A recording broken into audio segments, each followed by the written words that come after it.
In today's video, I'm going to show you how to connect a custom domain to Mailchimp step by step so you can verify your email domain and link your website domain the right way. This is really useful if you want your email marketing to look more professional, build trust with your audience, and make sure your Mailchimp account is set up properly for sending and managing domains. If this video helps you out, make sure to hit the like button and subscribe for more simple software tutorials. Alright, let's jump in.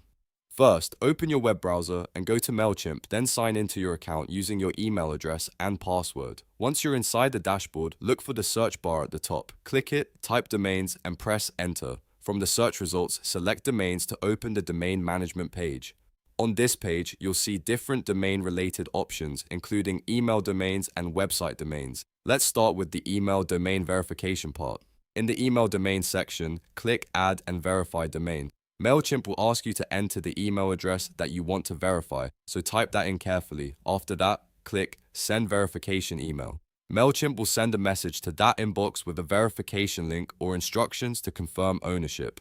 Open your email inbox, find the verification message from Mailchimp, and click the link inside it or follow the steps provided in the email. Once that's done, come back to Mailchimp and make sure the email domain shows as successfully verified. This is an important step because it confirms that you own or control the email address you're using. Now let's move to the website domain connection. On the domains page, find the website domain section and click Connect a Domain.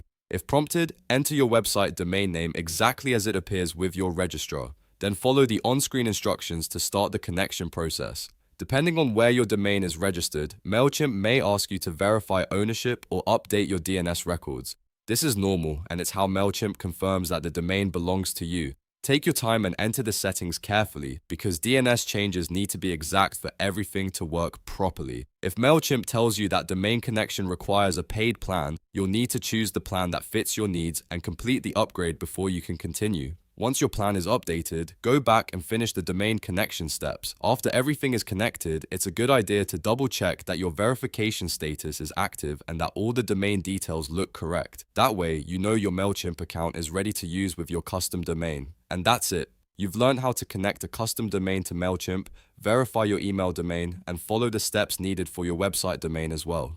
If this tutorial helped, please give it a thumbs up and subscribe for more Mailchimp and email marketing guides just like this one. Thanks for watching, and I'll see you in the next video.